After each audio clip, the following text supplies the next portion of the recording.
Bon, ben voilà.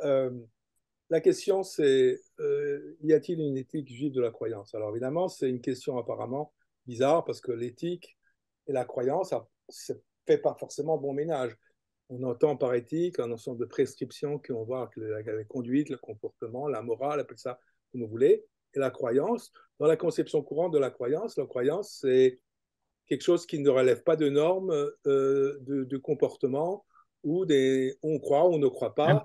Et dans la, Pierre, un dans, tout petit peu plus fort, Pierre, si tu peux, hein? Un oui. tout petit peu plus fort.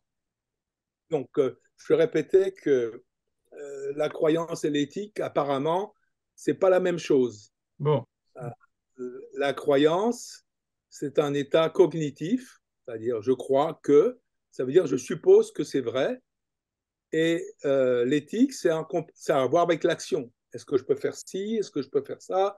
Est-ce que c'est moral de faire une chose ou pas? Comment peut-on dire qu'une croyance est éthique? Or, vous voyez bien aujourd'hui, avec tous les problèmes qui se posent, avec le déboulonnage des statuts et autre chose, on mélange constamment les gens. C'est pas quelque chose de nouveau, ça a toujours existé.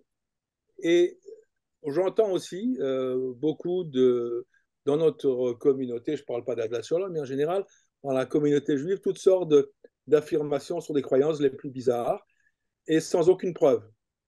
Alors, la question se pose, qu'est-ce qu'on peut croire? Que peut-on croire? Et y a-t-il des critères pour la croyance?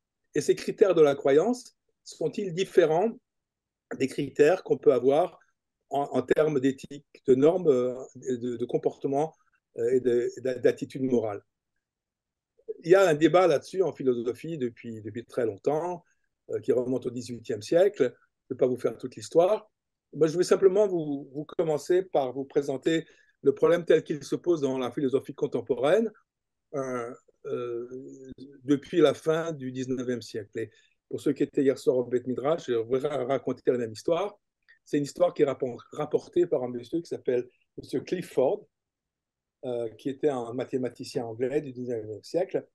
les Oui, textes, les textes doivent être agrandis, Pierre. et excusez-moi, Et si les on textes peut sont te voir, c'est mieux. vous voyez les textes. Alors, bon, moi, je ne peux pas agrandir plus que ça Voilà, sur voilà, la c'est bon. C'est bon, c'est bon. version que Et- vous avez. Et voilà ce qui se passe. Comment Clifford introduit sa discussion. Il raconte une histoire d'un armateur, c'est une histoire de migrants. Un armateur qui affrète un bateau pour transporter des migrants. Et bon, il n'est pas tout à fait sûr que le bateau est en super bon état. Enfin, il a fait quelques inspections. Il réussit à se persuader que malgré tout, il est en bon état et que si jamais il y a un problème, après tout, la Providence va sauver ces pauvres gens. Dieu ne va pas laisser mourir tous ces gens dans la mer qui ne sont pas responsables. Malheureusement, ça ne marche pas. Le bateau coule avec tous ses passagers et à la fin des comptes, l'armateur empoche la prime d'assurance qu'il a reçue parce que le bateau a coulé. Donc, la question de savoir est-ce que son comportement était moral. Sûr que non, il n'était pas moral. Et pourquoi il n'était pas moral? Parce qu'il n'a pas fait son travail d'inspection, il n'a pas regardé suffisamment les preuves qu'il faut que le bateau était en bon état et qu'il était en état de voyager. Donc, il y a un problème avec la croyance ici. Il s'était persuadé que le bateau était en bon état, il était de bonne foi, si vous voulez, mais ça ne suffit pas. Il n'a pas fait son travail, on dirait en anglais, de due diligence, de recherche des preuves comme quoi c'était un bateau qui pouvait voyager et tenir la mer. Alors, alors, évidemment, vous voyez tout de suite le lien avec la croyance religieuse. Et la croyance religieuse, c'est une croyance pour laquelle on n'a pas de preuves. Donc, Pierre, t'es Voilà, bien. c'est ça. Donc, voilà, donc ce que dit William Clifford, vous avez sur l'écran, vous voyez le texte, je résume hein, un long texte. Je ne résume pas, je cite un extrait dans lequel il dit c'est profaner la foi que de l'accorder sans preuve et sans discussion à des affirmations pour le soulagement et le plaisir personnel du croyant. Si une croyance était accueillie en dépit d'une évidence insuffisante, et alors même qu'elle se trouverait vraie, il aurait là un plaisir volé. C'est un tort pour tous, partout et toujours, que de croire quoi que ce soit sur une évidence insuffisante. À quoi répond à ce moment-là, je parle toujours de la fin du 19e, William James, qui est très grand psychologue et philosophe, fondateur d'un mouvement qu'on appelle pragmatiste, et il n'est pas du tout d'accord. Il écrit un livre qui s'appelle La volonté de croire, de David Will de Believe, dans lequel il essaie de montrer qu'on peut avoir une autre approche. Et dans le texte que vous voyez, en vert, si c'est bien ça que vous voyez, quand je regarde la question religieuse telle qu'elle se pose réellement aux hommes concrets, et quand je pense à toutes les possibilités qu'elle implique pratiquement et théoriquement, alors ce commandement que nous nous mettons en frein à notre cœur, à nos instincts et à notre courage, et attendez, en agissant bien sûr entre-temps, etc., etc., jusqu'à ce que notre intellect et nos sens travaillent ensemble et suffisamment recueillis de preuves, ce commandement, dis-je, me semble l'idole la plus étrange jamais fabriquée dans la grotte philosophique. Bon, il est bien évident que la plupart des gens, moi y compris, ont une attitude un peu de ce genre-là vis-à-vis de la croyance. On ne peut pas attendre d'avoir toutes les preuves pour s'engager. Et si vous voulez, c'est une attitude un peu pragmatique. Mais on va essayer de voir dans des textes juifs que j'ai sélectionnés comment on peut poser la question de manière un peu plus, disons, un peu plus philosophique. Donc, j'ai tout de suite passé à la diapo suivante.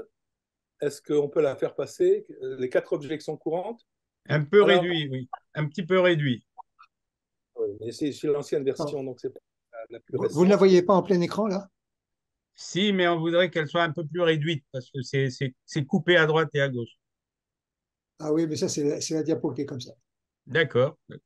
D'accord. Alors, je vais simplement résumer, enfin, je ne vais pas résumer, je vais reprendre ces thèmes-là. Alors, l'argument, on peut tout de suite avancer, enfin, les arguments classiques contre ce genre de problème en disant, mais écoutez, ça ne se pose pas. Tout ce débat, c'est un débat interne au christianisme, surtout au protestantisme, dans lequel se situent les deux protagonistes dont on vient de parler. Puisque dans le christianisme, ce qui compte, foi avant les autres, alors que dans le judaïsme, ce qui compte, c'est la croyance, c'est pas la croyance, mais l'action, la mitzvah, appelez ça comme vous voulez, etc. Et on met beaucoup moins l'accent sur l'obligation de croire. Il n'y a pas une obligation de croire. Et c'est rejoint le deuxième point sur ma diapo, c'est-à-dire que la dogmatique maïmonidienne, c'est-à-dire les articles de foi de Maïmonide, dont on a déjà beaucoup parlé, un accident dans l'histoire, c'est la thèse du livre Est-ce qu'un juif doit croire tout Best Jew Believe Anything de Menachem Kellner, pour lequel je remercie David Enkawa d'avoir renvoyé l'article qu'il avait écrit là-dessus, qui est un très bon résumé, un très bon article analytique sur le livre. Donc, mais en fait, c'est la version de Kellner, c'est une variante de cette première version. Il y a certainement il y a de la croyance, mais c'est pas central.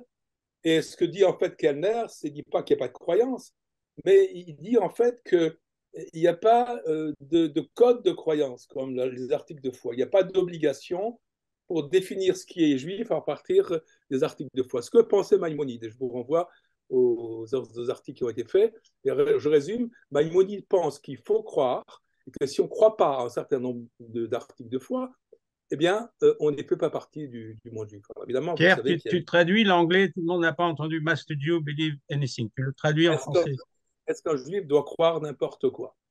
En Est-ce quoi qu'un que ce juif, soit, peut-être. Oui. quoi que ce soit, d'accord. En quoi que ce soit, quoi que ce soit. Donc, la thèse donc, qui a été développée ici plusieurs fois dans ce Beth Midrash, c'est qu'en fait, il n'y a pas d'obligation de croire en quelque chose. Ok? En fait, c'est Maïmonide qui a introduit ça, et il y a toute une littérature là-dessus, Crescas et autres. On voit aux articles de Rivon, à l'article précité avant de notre ami David Ankawa. Mais en fait, on verra que ça ne résout pas du tout le problème. Donc, on va revenir sur ce point-là juste après. Le troisième point, c'est que quand le judaïsme évoque la croyance en Dieu, il la comprend comme un état de confiance. C'est aussi un peu l'argument qui est avancé par Menachem Kellner. Mais on la retrouve, ça commence chez Boubert, et on la retrouve énormément mis en avant dans tout le travail de l'échelle qu'on a analysé ensemble ici. Et donc, voilà, parce que Imuna, effectivement, veut dire à la fois confiance, croyance et foi. Et en fait, le quatrième argument, c'est un argument, disons, piétiste, ou si vous voulez, on n'essaye pas de comprendre même les arguments. On ne comprend pas Dieu en réunissant tous les arguments pour et contre. La spéculation, je cite Échelle ici, ne précède pas la foi. Sans doute c'est vrai, mais ça ne résout pas un autre problème philosophique dont on a parlé avant. Est-ce qu'on peut passer à la diapo suivante? Est-ce qu'il y a des questions? Il n'y a pas de questions. Bon. Alors, par rapport à ce genre d'attitude, il y a l'attitude que j'appelle basique.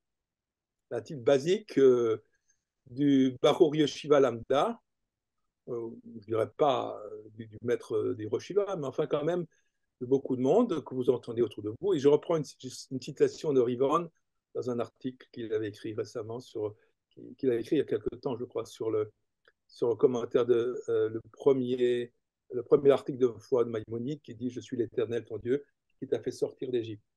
Donc là, ce que j'appelle la version fondamentale basique. Alors, elle consiste à quoi? Consiste à dire qu'en même temps, que croire en Dieu est un impératif, et tout à la fois prétendre que dans le judaïsme, à la rigueur, peu importe ce que l'on croit, du moment que l'on accomplit. Alors, Rivon continue, la pensée théologico-philosophique est souvent jugée par les cercles fondamentalistes comme accessoire, hasardeuse, voire dangereuse, car susceptible d'ébranler l'autorité de l'halakha, la normativité du judaïsme. En fait, la foi compte, mais elle est réduite à sa plus simple expression, à savoir une loi. La halakha devient le maître mot, l'alpha et l'oméga, elle prend le contrôle et devient souveraine de tout, y compris la croyance en Dieu. Croire en Dieu, je cite, c'est croire à l'autorité de la halakha, car la halakha ordonne d'y croire. C'est un peu une caricature, si vous voulez.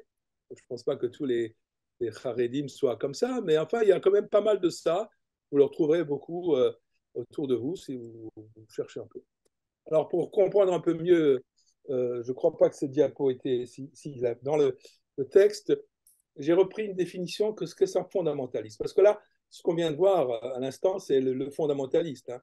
Enfin, je dirais le fondamentaliste un peu bête. Hein. Le fondamentaliste, si on cherche à comprendre ce que ça veut dire, je n'ai pas trouvé mieux que une citation tirée d'un livre de Louis Jacobs, Beyond Reasonable Doubt, au-delà du tout doute raisonnable. Ce livre n'étant pas traduit, je le traduis de ma manière. Il y a des livres qui ont été, il y a des essais qui ont été traduits, notamment par Rivon et commentés, mais ce livre-là n'est pas traduit. Alors, qui est Louis Jacobs, Pierre? Louis Jacobs, je suppose que c'est connu, on a déjà eu des choses là-dessus dans le Beth Midrash. Louis Jacobs est un rabbin anglais qui était au départ un rabbin orthodoxe et qui a été mis un peu sur le banc de l'orthodoxie parce qu'il a accepté certains principes qui remettaient en question l'autorité, selon les rabbins orthodoxes, de l'interprétation de la Torah, notamment le fait que chez Jacobs, il y a une possibilité d'utiliser certains acquis de la critique biblique. Et ça, si vous voulez, ça pourrait faire l'objet toute une séance spéciale. J'en parlerai un peu à la fin si j'ai le temps, mais on ne pourra pas rentrer là-dessus. Donc Jacobs a été un peu exclu. Et je vois simplement une petite parenthèse. Vous savez que Josh, le père de Josh, a été le successeur de Louis Jacobs à Londres. Donc, il y a une filiation aussi avec Hadat Shalom. Le fondamentaliste, pour revenir donc à la définition, c'est celui qui croit que considérer l'Écriture sainte comme divinement inspirée d'une manière directe et donc comme une source infaillible de connaissances sur toutes les matières sur lesquelles elle se prononce est si fondamentale pour la foi religieuse que sans elle, on pourrait tout aussi bien être incroyant. Alors, je rêve, est-ce que relisez-le lentement, ce n'est pas une phrase facile, mais c'est vraiment, à mon avis, la meilleure définition. C'est celui qui croit que tout ce qui est marqué dans la Torah est vrai, même sur des domaines où, franchement, on sait aujourd'hui que c'est complètement à côté de la plaque. Et par exemple, sur contraire aux preuves scientifiques. Et il y a des gens, et j'en connais, vous en connaissez certainement aussi, qui vont essayer de vous montrer que la physique quantique montre presque tout, qu'il n'y a pas de certitude dans la raison, que les affirmations irrationnelles qu'on peut retrouver dans certains textes sont parfaitement légitimes dans la mesure où on montre qu'effectivement, il n'y a pas de contradiction entre ce que peut dire la Torah sur la création du monde et ce que nous apprend la physique aujourd'hui. Voilà. Résumons un petit peu, mais c'est très courant, ça on l'entend beaucoup. Donc c'est une manière de considérer le texte comme infaillible, une source infaillible de connaissances sur toutes les matières sur lesquelles il se prononce. Et que cette manière de considérer la connaissance est si fondamentale pour la foi religieuse que toute personne qui remet ça en question peut être un incroyant. Voilà. Donc, on peut passer à la version suivante. La version suivante.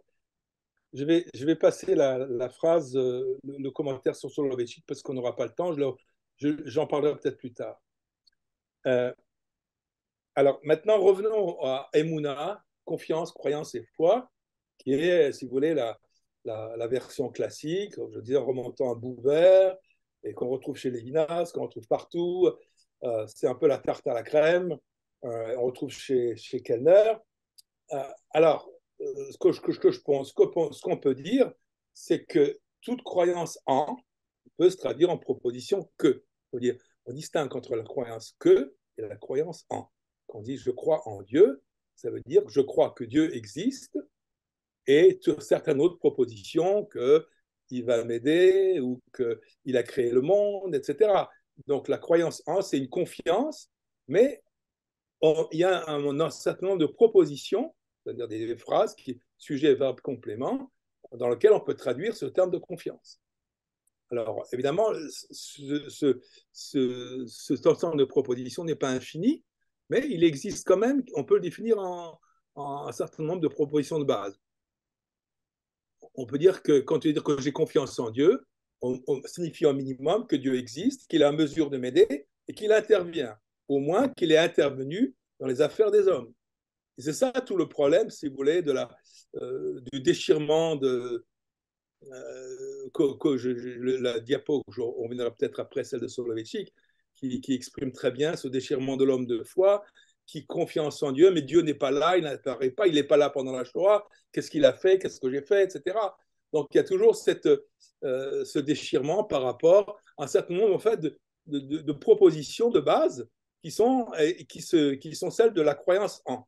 Alors il est clair qu'on ne peut pas traduire toute forme de croyance en croyance que, mais il y a un certain nombre de propositions minimales qui doivent être et qui existent dès qu'on dit qu'on croit en. Alors même si le deuxième partie de la diapo, même si on défend la thèse que la croyance est plus associée à des contenus poétiques, par exemple, Dieu, sourd d'Israël, le rocher, Dieu est mon berger, la Torah est donnée dans la lumière d'un visage, etc. Il faut bien que je sache ce que c'est qu'un rocher, ce que c'est qu'un sauveur, ce que c'est qu'un berger, ce que c'est que la Torah, ce que c'est qu'un visage.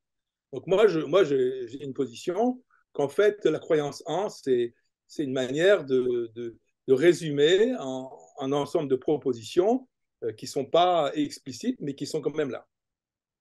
Ça, c'est en fait, c'est quelque chose qui est pas accepté. Alors, la diapo suivante, si vous voulez, on peut passer à la diapo suivante. Allô? Oui, oui, elle est passée. C'est Maïmonide. Maïmonide, alors oui. Alors, là, Maïmonide, c'est quelqu'un qui, lui, croyait, enfin, pas croyait, qui était un philosophe, comme vous savez, et un grand, enfin, on ne peut pas représenter Maïmonide, mais il avait une compréhension assez pointue des arguments philosophiques. Et la croyance, il l'exprimait dans différents textes. Et je vais tout de suite dire que mon but n'est pas ici de faire une étude sur Maïmonide, de ce qu'il a vraiment pensé à tel et tel point de sa vie, est-ce qu'il a changé d'avis, est-ce que... Bon, moi, ce que j'essaie de faire, c'est rester dans les idées, les concepts, tels qu'on peut les trouver dans les textes qu'il a écrits, et je pense que c'est assez clair. En fait, cette notion de croyance, on parle beaucoup des articles de foi, qui, vous savez, dans un texte qui est un commentaire sur la Mishnah, et je renvoie aussi à l'article qui avait écrit notre ami Tony sur la croyance en Dieu euh, chez Maïmonide, qui explique bien en fait les différentes sources, le Mishneh Torah, le livre des commandements, les articles de foi et le Moreh Nebuchim, le grand livre philosophique, c'est-à-dire le guide des égarés de Maïmonide. Alors moi, j'ai pris trois textes, hein, trois petits textes, et qui vont illustrer un peu mon point sur la croyance en, croyance que, et voir comment Maïmonide s'en sort. Alors, dans le livre des commandements, qui est un petit livre, enfin, qui introduit toutes les mitzvot, c'est-à-dire, vous savez, le Shulchan Aruch commence par qu'est-ce qu'il faut faire quand on se lève le matin? Quelles sont les prières? Ben non, Maïmonide, il ne commence pas comme ça. Il commence par des concepts philosophiques. Ça paraît bizarre que la notion d'obligation de mitzvah, ce soit des concepts philosophiques. Ben, c'est comme ça qu'il commence.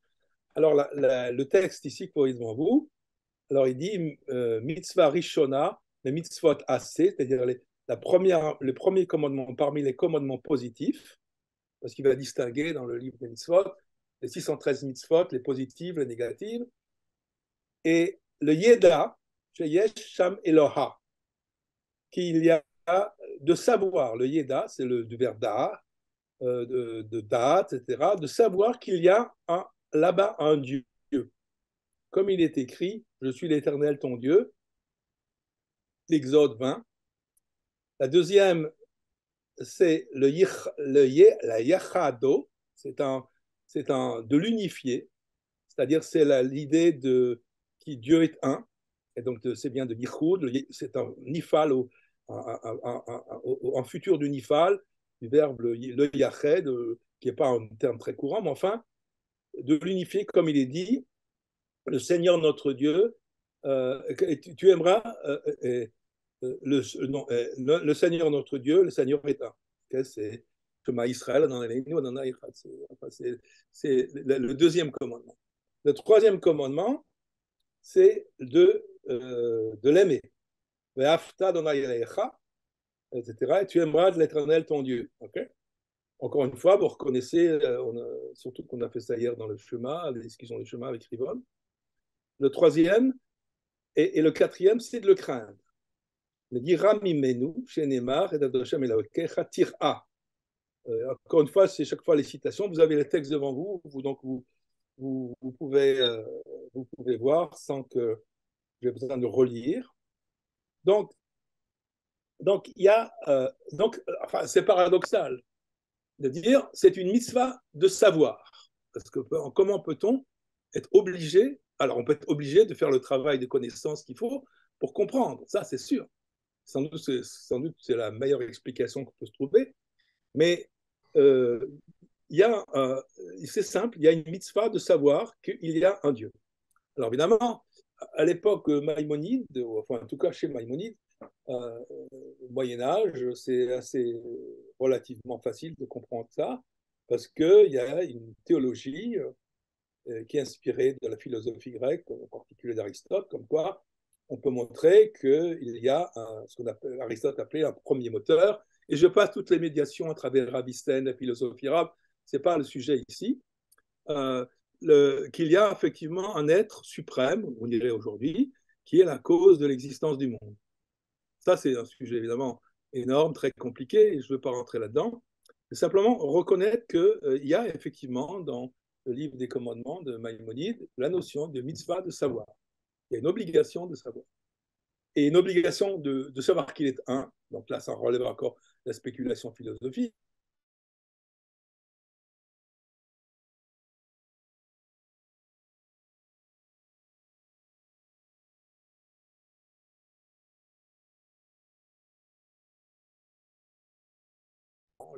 les 4 premiers commandements. Il y a la connaissance de Dieu. Deuxièmement, la connaissance de l'unité de Dieu. Troisièmement, la connaissance, le fait de savoir qu'il faut l'aimer et qu'il faut le craindre. Donc, c'est un peu le thème que vous retrouvez dans le Shema Israël, tu aimeras l'Éternel ton Dieu. Et tout le deuxième paragraphe, c'est en fait tout ce qui va t'arriver, si il faut le craindre, et si tu fais des choses qui ne sont pas selon ce que je t'ai dit de faire, il ne va pas pleuvoir, ta récolte n'arrivera pas, etc., etc. Donc ça, c'est une dimension essentielle de la croyance, je dirais, partout, dans la religion, dans le judaïsme, et je pense ailleurs beaucoup d'autres religions. C'est la notion de l'existence de Dieu, de l'amour de Dieu et de la crainte de Dieu. Ça va toujours ensemble. On ne peut pas avoir l'un sans l'autre. Alors, certains mettront plus l'accent sur la crainte de Dieu, d'autres mettront plus l'accent sur l'amour de Dieu. Alors, évidemment, c'est toutes les variations. On en a parlé déjà ici avec Échelle. Alors maintenant, je vais passer à un passage un peu. Si vous passez la diapo suivante, s'il te plaît, François. C'est bon, c'est bon. Alors là, c'est un texte que. En fait, j'ai trouvé ce texte par hasard en lisant un article de Tamar Ross, qui est une grande philosophe théologienne moderne orthodoxe en Israël, peut-être, à mon avis, la plus costaud de tout ce qui existe aujourd'hui, les vivantes. Et j'ai lu un article d'elle mais je ne peux pas en parler de cet article, mais elle cite ce passage du Guide des Égarés, et c'est quelqu'un donc vraiment très, très, très, très costaud. Et voilà ce que dit le passage. Et après, j'ai retrouvé ça chez Moshe Albertal aussi, dans son livre sur Maïmonide, qui est extraordinaire. Il n'est pas traduit non plus. Donc, voilà ce que dit Maïmonide dans le Guide des Égarés, c'est la 3e partie, le chapitre 28.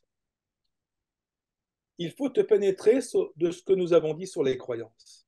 Tantôt, le commandement inculque une croyance vraie, qui est en elle-même le seul but, comme par exemple la croyance à l'unité, à l'éternité, à l'incorporalité de Dieu. Tantôt, c'est une croyance nécessaire pour faire cesser la violence réciproque, pour faire acquérir de bonnes mœurs, comme par exemple la croyance que Dieu est fort irrité contre celui qui a commis la violence, comme il est dit, ma colère s'enflammera et je vous tuerai. Exode 22, 23. Et la croyance que Dieu exauce à l'instant la prière de celui qui a subi la violence ou qui a été frustré.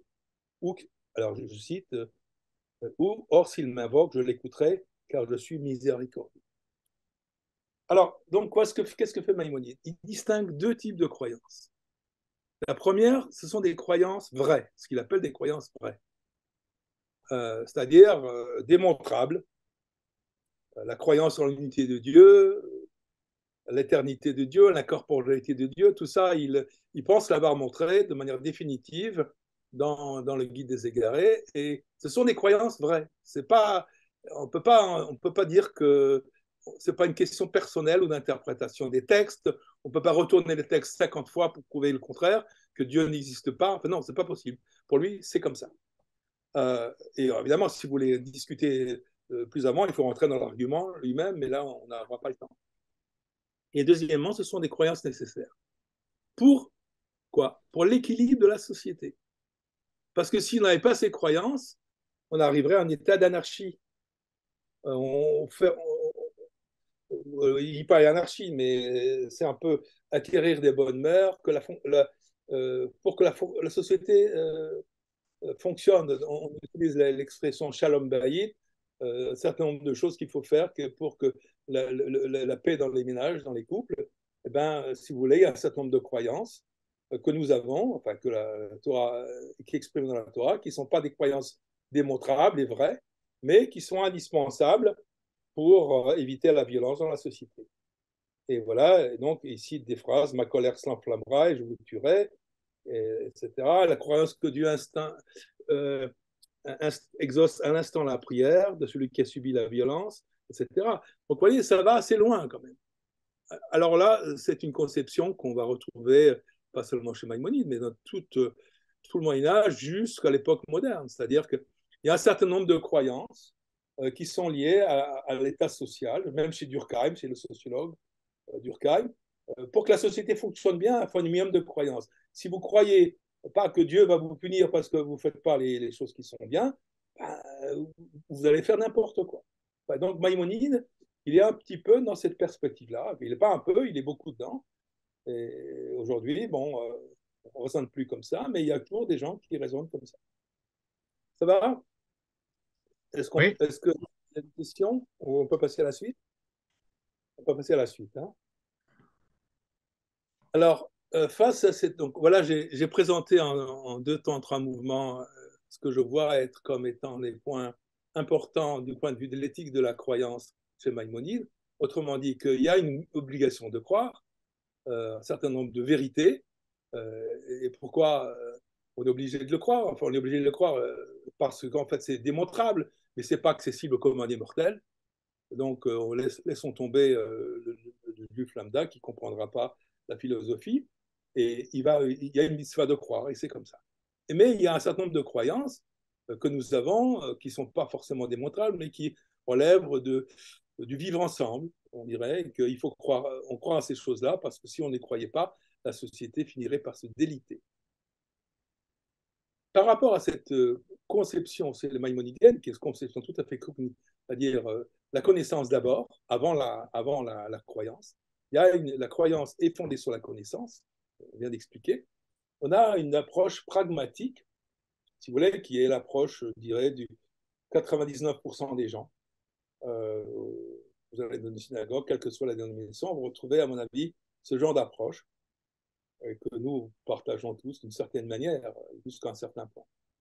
Alors, je n'ai pas trouvé mieux pour illustrer cette position que celle j'ai trouvé dans un texte de Jonathan Sachs, parce que vous verrez qu'après j'ai commenté un peu Nassé Benishma, et c'est un commentaire de Nassé Benishma de qui est Jonathan. Jonathan Sachs, Pierre? Alors, Jonathan Sachs, c'était le grand rabbin d'Angleterre, qui est moderne orthodoxe, qui est décédé, je crois, il y a 2 ans, 1 an ou 2 ans, qui était certainement un très très grand rabbin, qui a un rôle extrêmement important, pas seulement dans le monde juif, mais en dehors, qui a été anobli par la reine d'Angleterre, qui était une autorité morale en Angleterre, qui n'a pas toujours été très tendre avec les massortis, ça, il faut le savoir. Oui. Et, mais que on ne peut pas quand même faire l'économie de Jonathan Sachs, même si on n'est pas d'accord avec lui. Et je ne vais pas encore une fois rentrer dans une discussion élaborée d'une pensée quand même assez riche et assez complexe. Tout ce que je fais ici, c'est de prendre un extrait d'un texte dans lequel il commente Nassé Benishma, disant nous ferons et nous exécuterons, et nous comprendrons, dans le texte classique. Donc on va revenir à ce texte-là. Et voilà ce que dit Sachs. Nous ne pouvons comprendre le judaïsme qu'en le faisant, en exécutant les commandements et en vivant une vie juive. Au commencement est l'acte. Alors seulement viennent la saisie, la vision et la compréhension. C'est un signal et un point substantiel. L'esprit occidental moderne a tendance à mettre les choses dans l'ordre inverse. Nous cherchons à comprendre ce à quoi nous nous engageons avant de nous engager. C'est bien quand il s'agit de signer un contrat, d'acheter un nouveau téléphone portable ou d'acheter un abonnement, mais pas quand il s'agit d'un engagement existentiel profond. Vous voyez, donc c'est ce que j'appelle l'approche, l'ordinaire pragmatique.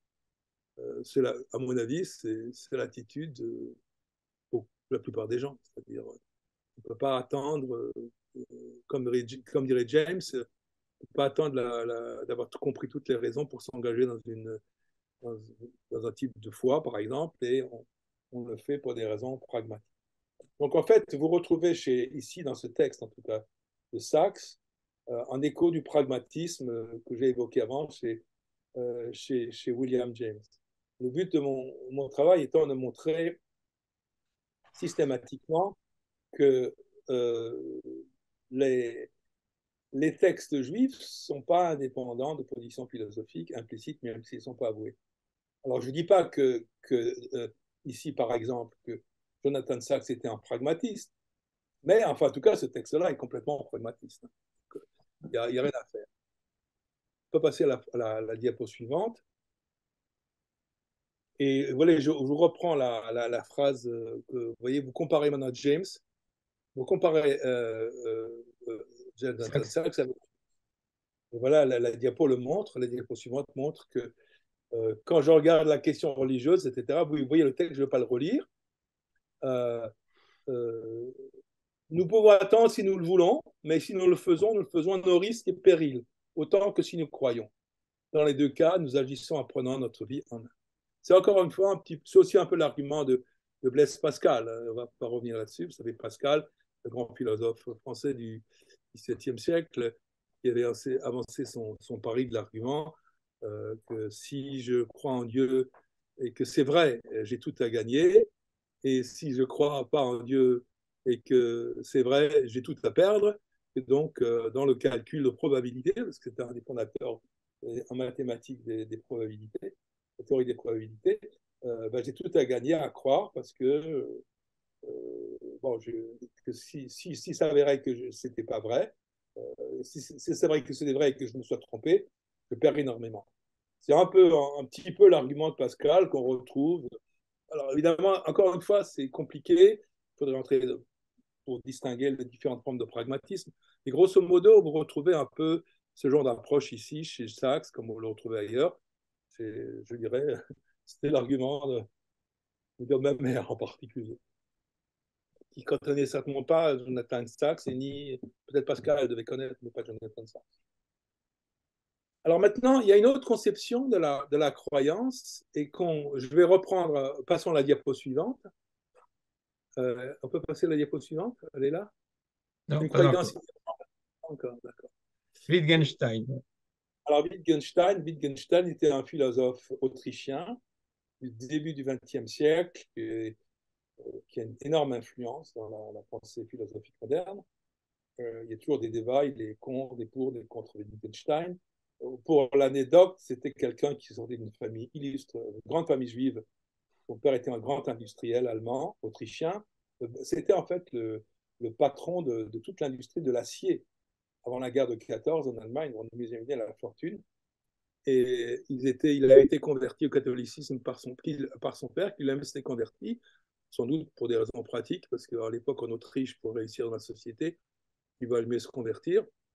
Alors, je ne sais pas quelle est la nature de la croyance du père de Wittgenstein, mais Wittgenstein ne s'entendait pas du tout avec son père, il a quitté la famille, il a enseigné à un moment donné comme instituteur dans la montagne, mais très tôt, il a été reconnu comme un génie, il est arrivé à 20 ans ou 22 ans à l'université de Cambridge, où il a été adoubé tout de suite par le philosophe Bertrand Russell, qui est le grand philosophe des mathématiques, la logique du XXe siècle.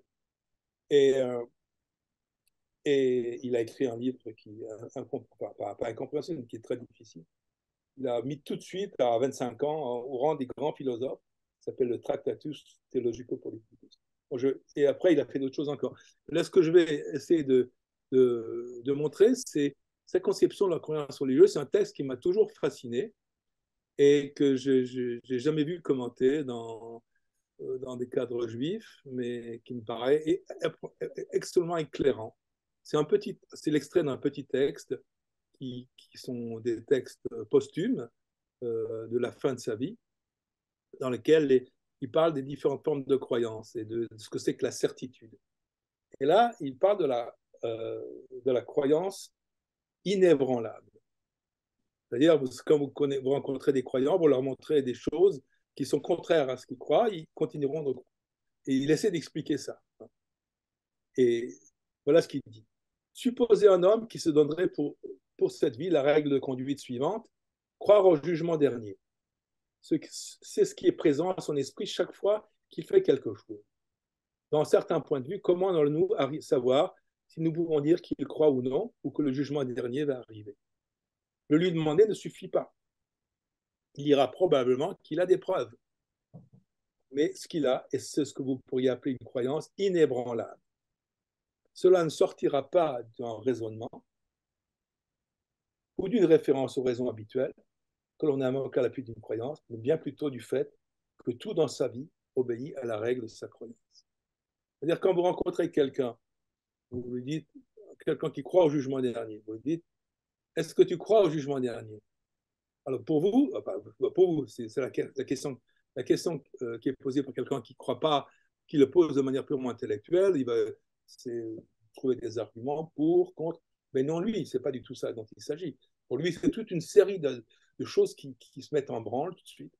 Qu'est-ce qui va lui arriver s'il ne fait pas ci, s'il ne fait pas ça, si je ne mange pas cachère, ce qui va m'arriver, etc. Dans le Olam Haba, il y a toute une série de ramifications énormes dont vous avez aucune, dont la personne qui pose la question n'a aucune idée, mais qui sont derrière cet engagement.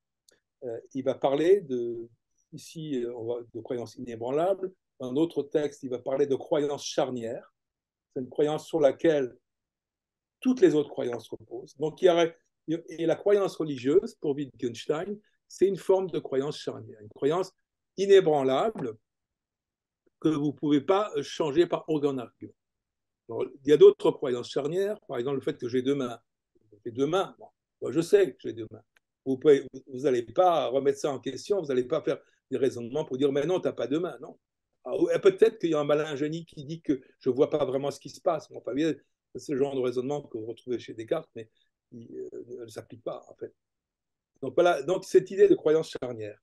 Alors, et on la retrouve beaucoup en fait dans toute la théologie, que ce soit juif ou pas juif. Et là, évidemment, j'ai pris un texte de Heschel, la diapo suivante. Est-ce que vous êtes tous là? Je vous entends pas du tout. Oui, oui, on est tous là, mais comme les micros sont éteints, c'est Oui, normal. oui, on est là. Alors j'ai pris Heschel, mais je pourrais prendre plein d'autres gens. Et parce que Heschel, on l'a vu ensemble déjà, et c'est beau, en plus c'est bien écrit, mais voilà ce que dit Heschel. On ne parvient pas à comprendre Dieu en réunissant tous les arguments pour et contre. La spéculation ne précède pas la foi. Les antécédents de la foi sont la prémisse de l'émerveillement et la prémisse de la louange. L'adoration de Dieu précède l'affirmation de sa réalité.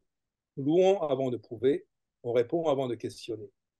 Les preuves de l'existence de Dieu peuvent ajouter de la force à notre croyance, ne la génèrent pas. L'existence humaine implique la réalité de Dieu. Il y a une certitude sans connaissance au plus profond de notre être qui explique notre questionnement ultime. Une certitude préconceptuelle qui se situe au-delà de toute formulation ou verbalisation. La pensée religieuse est en danger perpétuel de donner la primauté aux concepts. Les concepts, les mots ne doivent pas devenir des écrans, elles doivent être considérées comme des fenêtres. Voilà, donc je pense que et je pense que je vais faire une petite pause ici avant de continuer. Et je D'accord. voudrais demander de mettre les micros s'il y a des gens qui ont des questions. Deux mots sur Abraham Echel avant qu'on coupe. Alors, Heschel, pour ceux qui n'ont pas déjà entendu, je sais un point de fois, mais une chose là-dessus. Heschel était un penseur juif d'origine polonaise qui s'est réussi à s'échapper de la Shoah en, en juste 3 semaines avant d'aller en Angleterre puis aux États-Unis, où il a enseigné au Jewish Theological Seminary, le grand institut de formation des rabbins mass sortis ou disons conservatifs aux États-Unis. Il a écrit énormément. Il a une pensée qui, à mon avis, plus je lis des choses là-dessus, maintenant plus je pense que c'est vrai, qui a un petit peu rechangé les paradigmes par rapport à comment on voit le judaïsme aujourd'hui. C'est-à-dire c'est quelqu'un qui place au centre de sa théologie le rapport de Dieu à l'homme, et un rapport direct, en quelque sorte. Un de ses livres les plus connus, qui s'appelle Dieu à la recherche de l'homme. Donc, je ne vais pas en dire plus. Pour ceux qui s'intéressent, je crois qu'il y a toujours encore sur le site web d'Adat Shalom, mais aussi sur YouTube, une ou deux présentations que je fais sur Heschel. Surtout, si tu me permets, Pierre, il a été un très grand défenseur des droits civiques aux États-Unis. Il a été l'ami de Martin Luther King et il a participé à Ah, la fameuse marche I Have a Dream. oui, donc Et, là, ça oui, pour résumer, parce que là, je m'attardais uniquement à sa pensée. En fait, j'avais fait deux présentations. La première consistant à développer toute cette partie sociale. Il a eu un rôle également essentiel dans le dialogue judéo-chrétien au moment de Vatican II. Il s'est élevé contre les guerres du Vietnam. C'était un espèce de prophète vivant, de son vivant. Et aujourd'hui encore, il est vénéré par les Noirs américains, en tout cas certains d'entre eux, pour son rôle, parce qu'il était la première autorité religieuse, quelles que soient les religions, à s'engager dans le mouvement des droits civiques. Mais en même temps, il y a une œuvre philosophique, surtout théologique, un livre extraordinaire qui s'appelle Les Prophètes, que j'ai commenté. J'ai fait un commentaire entier sur le petit livre de Habakkuk pour expliquer un peu la théologie de Heschel. Voilà, donc voilà ici Heschel, donc assez paradigmatique de cette position, comme quoi il y a une certitude sans connaissance, une certitude préconceptuelle. Il appelle ça. Je ne pense pas que Heschel connaissait Wittgenstein. Peut-être qu'il a entendu, connaissait certainement son nom, mais je n'ai jamais vu dans aucun de ses écrits des citations ou des références à Wittgenstein. Mais c'est frappant comme quoi la conception wittgensteinienne, on la retrouve chez Heschel, on la trouve chez beaucoup d'autres, y compris même chez Soloveitchik. Si on a le temps, on en parlera aussi. Merci Pierre. Nous faisons, voilà. Soloveitchik, il a une position assez compliquée. Hein, on peut agrandir, François, agrandir le texte. Alors, pour parler de Soloveitchik, il y a une position. Dans sa jeunesse, il a écrit un livre qui s'appelle L'homme de la Halacha. Encore une fois, expliquer qui était Soloveitchik. Bien. Soloveitchik, j'ai également consacré une ou deux séances déjà là-dessus, au Beth Midrash. C'est peut-être le penseur juif moderne orthodoxe le plus important, à mon avis, du XXe siècle, qui a été qui est le fondateur de la Yeshiva University à New York, qui lui-même est né en Allemagne, en Pologne, je m'excuse, un peu comme Heschel. C'était tous les deux des héritiers de très très grandes familles rabbiniques. Heschel s'était destiné à devenir le chef d'une dynastie chassidique. Et Soloveitchik, c'est simplement le petit-fils du Rav Soloveitchik qui a créé toute la technique d'enseignement des yeshivot modernes, le Brisker Rebbe. Et donc Soloveitchik aussi était considéré comme un génie, très jeune, et exactement comme Heschel, ils se sont disons, un peu à l'étroit dans le monde ultra-orthodoxe quand il a vécu, et il a obtenu l'autorisation d'aller étudier la philosophie à Berlin, où il a étudié dans les années 20, en même temps que Heschel, ils ne se connaissaient pas, mais ils ont étudié en même temps, et en même temps que, comme par hasard, le Rav de Lubavitch. Donc en même temps, dans les années 20 à Berlin, vous avez le Rav de Lubavitch, Heschel et Soloveitchik. Tous les trois vont aux États-Unis, évidemment que la Shoah. Et Soloveitchik écrit une œuvre importante. Et là, j'ai pris un texte, si vous voulez, qui est un texte de la fin de sa vie, qui est tiré d'un livre qui s'appelle Croyance solitaire, dans lequel il se dévoile un peu personnellement. On a l'impression que c'est quelqu'un qui est à la halakha pure. Il y a toute une théologie, et je vais plein de diapos à la fin, plus loin, je ne sais pas si on aura le temps de les faire aujourd'hui, dans lequel il développe en détail cette vision de la philosophie de la halakha. Mais là, ici, il va parler de son expérience. Voilà ce qu'il dit. Le rôle du croyant dans l'expérience religieuse est pleine de conflits intérieurs et de contradictions, qui oscillent entre l'expérience de la communion avec Dieu et le désespoir lorsque je sens abandonné par lui, qui est déchiré par le contraste éprouvé entre l'estimation de soi et la négation de sa personne, est une tâche difficile depuis le temps d'Abraham et de Moïse. Premier point, donc vous voyez, c'est un homme déchiré, un homme déchiré dans la croyance. Il croit, mais il est seul. Il a des moments de communion avec Dieu et des moments de désespoir, où il se sent abandonné par lui. Il est déchiré par le contraste éprouvé entre l'estimation de soi et la négation de sa personne. Et il dit, voilà, c'est pas nouveau, ça existe depuis Abraham et depuis Moïse. Rappelez-vous, le texte de Vaïtranan dans le Deutéronome, dans lequel Moïse supplie Dieu, et on le voit bien, c'est un homme déchiré. Et donc, tout ça, il y a un écho, il y a une croyance en quelque sorte fondamentale chez Soloveitchik, et qui en même temps va essayer de le développer d'une manière plus rationnelle dans d'autres textes. Et alors, ce que j'ai rajouté ici, parce que c'est un rapport avec la question que j'avais abordée au départ, c'est son rapport à la critique biblique. En fait, il connaissait très bien cette littérature, enfin, très bien, il connaissait plus qu'un peu cette littérature. Ce n'était pas quelqu'un qui se bouchait les oreilles, il connaissait beaucoup de choses, énormément de choses. Alors voilà ce qu'il dit. Je n'ai jamais été sérieusement troublé par le problème de la confrontation de la doctrine biblique, de la création et de la théorie scientifique de l'évolution sur le plan cosmique et organique, ni perturbé par l'opposition entre l'interprétation mécaniste de l'esprit humain et la conception biblique spiritualiste de l'homme. L'impossibilité d'intégrer le mystère de la révélation dans le cadre de l'empirisme historique n'a pas été pour moi un objet de confusion. Bien plus, je n'ai point été troublé par les théories de la critique biblique qui mettent en cause les fondements sur lesquels repose la sainteté et l'intégrité de l'Écriture. Cependant, alors que des contradictions et des oppositions théoriques n'ont jamais ébranlé mes conceptions, je ne puis me défaire de cet angoissant sentiment que le rôle du croyant dans le monde moderne est fort difficile et fort paradoxal. Très beau texte. Oui, si je peux intervenir, c'est un très beau texte qui montre effectivement son sentiment profond, mais moi je ne suis pas satisfait de quelqu'un qui se contente de dire « j'ai pas été troublé par la connaissance scientifique et la critique biblique », parce que c'est en fait une matière à troubler. Ou alors ça veut dire simplement sa croyance non prouvée est tellement forte que tous ces arguments n'ont pas de prise. Mais moi, ça ne me suffit pas de dire « j'ai pas été troublé », parce qu'il y a matière à être... Voilà. Si vous permettez, je suis complètement d'accord avec vous. Mais tout ce que je fais, c'est de décrire ici. C'est pour ça que je l'avais mis après les fondamentalistes, et puis je l'ai enlevé parce que ça rajoutait un niveau de plus de discussion. Si vous voulez, c'est la version sophistiquée du fondamentalisme. C'est-à-dire, ce n'est pas un fondamentalisme de base. Les sophismes que j'ai évoqués au départ, en citant Rivon, il n'est pas là-dedans. Il est dans une conception beaucoup plus sophistiquée. Et en fait, ce texte-là que je viens de citer, c'est l'introduction.